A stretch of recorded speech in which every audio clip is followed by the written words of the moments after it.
Hello friends, in this video we will talk about deltoid and rotator cuff muscles. Right, let's start with the deltoid. So let's see the origin insertion for the deltoid first.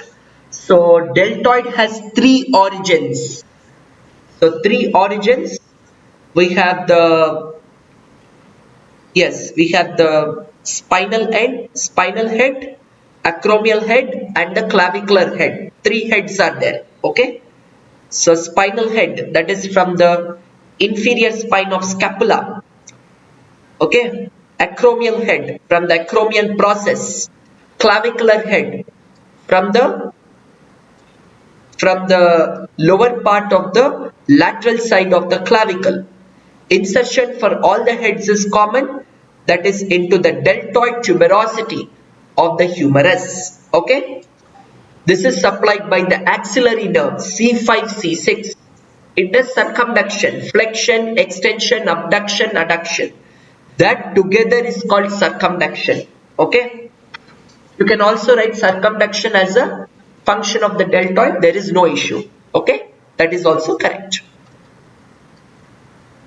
Let us get into the rotator cuff. So what are the rotator cuff?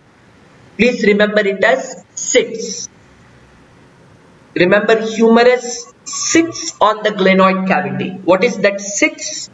Supra and infraspinatus, teres minor and subscapularis. Okay. So first of all, supra and infraspinatus coming from the respective fossa. Okay. And the teres minor is coming from the which border? The lateral border of the scapula. Insertion is common into the greater tubercle, but the upper part is supraspinatus, middle is infraspinatus, lower is the teres minor.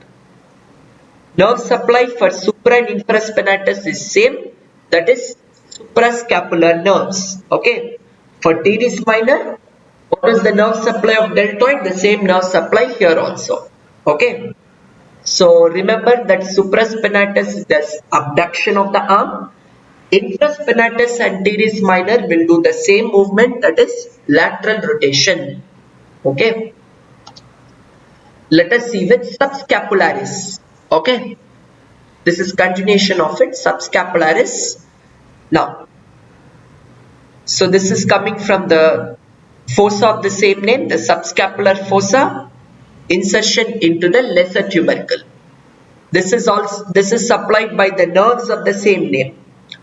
This will adduct and rotate the arm. Just remember here that if you know supraspinatus function, opposite function subscapularis will do. Okay. Right. So references from where I took the pictures. That brings us to end of the video. So thank you so much. I'll see you in the next video.